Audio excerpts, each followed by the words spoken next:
Good evening. This is Pastor Jeremy checking in for our Wednesday night devotion. I hope that your week is going well. We are in the midst of the narrative lectionary series. We've been working through the story of the Bible. And so, as we've been doing for the last few weeks, I want to just choose the daily reading that was a part of our assigned reading for this week. If you've been following along, if you haven't, this will still maybe bridge some of the gaps. Today we are looking at the story, a portion of the story of David and Goliath. Now, spoiler alert, many of you all know how the story ends in terms of David versus Goliath, but the completion of the story is not technically assigned until Thursday, and so Thursday or Friday. So I'm going to assume that you know some of this story, but I'm going to work through the discipline of just looking at today's particular reading and see what it is that the Lord may be showing us, and just some helpful reminders. And so, leading into today's story, we see in the beginning of 1 Samuel 17 that the Philistines are gathering around, and they are ready to attack Israel. And they're taunting, and they have this giant named Goliath who's basically just throwing out the smack talk and saying, if anybody can defeat me, then we will all submit to you. And so they are intimidated. And sometimes we feel that, right? Sometimes we feel like the world is out to get us. Whether or not that's always true, we know that there are very real evil forces around us, and there are challenges that we face. And so we see in the story that Saul is taunting them. And our assigned reading for today is actually starting in verse 12, and it goes through verse 20, and it says this. It's 1 Samuel 17, starting in verse 12. It says, "Now David was the son of an Ephrathite named Jesse, who was from Bethlehem in Judah. Jesse had 8 sons, and in Saul's time he was very old. Jesse's 3 oldest sons had followed Saul to the war. The firstborn was Eliab, the second Abinadab, and the third Shammah. David was the youngest. The 3 oldest followed Saul, but David went back and forth from Saul to tend his father's sheep at Bethlehem. For 40 days the Philistine came forward every morning and evening and took his stand. Now Jesse said to his son David, 'Take this ephah of roasted grain and these 10 loaves of bread for your brothers and hurry to their camp. Take along these 10 cheeses to the commander of their unit. See how your brothers are and bring back some assurance from them.' They are with Saul and all the men of Israel in the valley of Elah, fighting against the Philistines. Early in the morning, David left the flock in the care of a shepherd, loaded up and set out as Jesse had directed. He reached the camp as the army was going out to its battle positions, shouting the war cry." Growing up, we were told the story of David and Goliath, and rightfully so. The attention was always placed in the moment where David had these 5 smooth stones, and he didn't need all of the heavy armor. He didn't need all of the things that were offered to him, because he knew that it was God who would provide. And so he takes the sling, and down goes Goliath. But that's not the part of the story that we have tonight. We have a tendency when we read scripture to think about the grand moments, the parting of the Red Sea. We think of Jonah in the belly of a fish. We think of the burning bushes, and we think of all of the miraculous stories. But in this particular section, we see David being the youngest of 8 brothers. We know that this would have meant that he was kind of looked down upon. We knew that he, in terms of standing in his family, he was not given a whole lot of attention. And so while the brothers were out ready to fight in war, David was spending time as a shepherd. And so we don't know for sure why Jesse sent David to be the one, probably because he was the younger brother. And I hate to say this, but he may have been expendable. He was the youngest, and so he may have not had as much worth in some ways.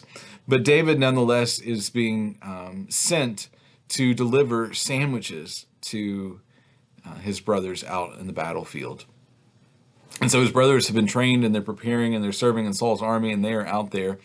And here comes David, and mighty warrior David, man after God's own heart, is carrying out some loaves of bread and cheeses. I kind of want to know what the cheese is. I guess I should research that just for my own food recollection. But anyways, so we see that the whole story is basically this. Goliath, in yesterday's text, was taunting everyone. And we learn that David was the youngest, and so his job was to take care of sheep in Bethlehem. This is important because we know of another shepherd that will come out of Bethlehem. in a few months in this story. But for 40 days, they are being taunted. And so now Jesse is wanting to make sure his sons have what they need, and he sends David out to get him.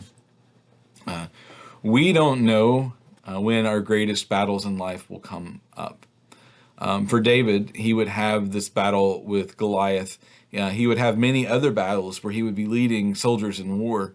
But in this particular moment, his training came from the fact that he spent time as a shepherd and that he was going out to serve his brothers what they need.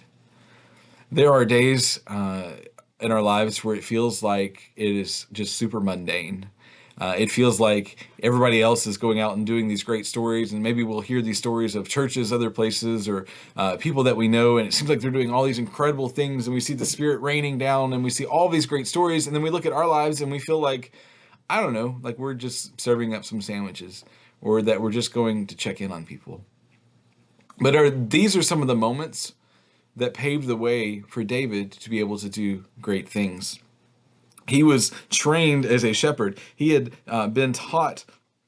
He had probably had moments where he had to fight off animals and he had to have preparation. And so there were things about leadership that he was learning. Sheep need to be taught. They need to be led. They need to be treated a certain way. I imagine that there were lessons that David got during this time that he would be able to use when one day he would be over all of the land. But in this particular moment, he was the youngest, the lowest, the looked down upon, and he was simply seen as being a servant. I don't know where you are finding yourself this week, but especially around this time of the year, it is easy to get bogged down in thinking that whatever we are doing is just not making a difference. We believe, though, that God is faithful in every moment of our lives. And it is the mundane moments, I believe, that are often the ones that are shaping and forming us and preparing us for the things that will come.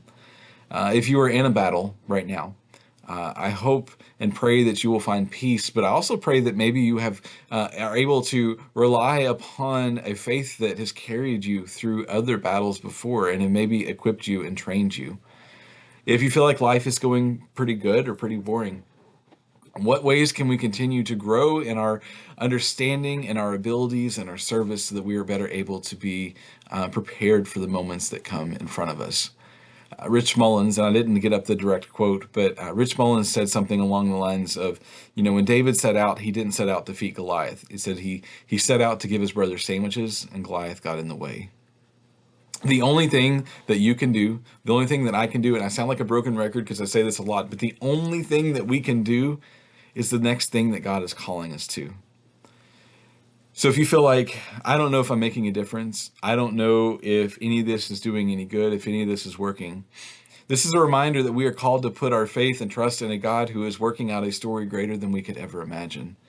And that means there will be days where it feels like we don't know if the work is making any difference, but we trust that even in doing those things, God is shaping us and using us. It is, as Eugene Peterson talks about, it is a long obedience in the same direction. It is continuing every day to decide to be faithful in the opportunities that present ourselves, trusting that at just the right time and just the right places, we will see our lives impacted. We will see God use our stories to do great things, and we'll be able to celebrate in that. And so tonight's devotion is a little shorter than usual, but I think sometimes we need to be reminded that God is working in the midst of our ordinary days. And it is the opportunities that you have today. It is your decision to be faithful today that'll pave the way for the times where we need to lean on our faith the most. And so if you feel discouraged, don't give up. If you feel like you don't know if you've made a difference, David probably didn't understand the difference that he was making for generations and generations. All he knew is that he was going to be where he had been called. And so that is my prayer for you. That is my prayer in my life, that each morning I'm looking for ways that I'm able to remain faithful. So I say this every week, but I hope your week is going well. I hope it is a great week. I look forward to being with you on Sunday. I'm excited. Brian Logan and I had a meeting today, and we were just talking about, the next few months and how fast time is already going, but how fast it's going to speed up because we are not far from Halloween and our Candyland opportunities, and then we're getting into Thanksgiving and Advent and Christmas and just so many other things that are happening. And with each of those things, there are ways we can connect. There are ways that we celebrate the story of Jesus. As we've been going through this narrative lectionary, we've been in the Old Testament for a while, and I say one of the healthy things is that while these stories are important and impactful, I also find myself longing for Jesus. And I'm looking forward to, in a few months, when we get into the Gospel of Matthew and being able to walk through that story. But we trust that at this point, God is using our faithfulness in this way. So anyways, I hope that you have a great week. My voice is going out, so this is probably a good time to end this. But we look forward to seeing you. And as always, I want to be available. If we've not had a chance to connect, please feel free to send me a message, give me a phone call. I'd love to have a time to meet with you and to hear what God's doing in your life and how we can be praying for you. So thanks. Have a great week.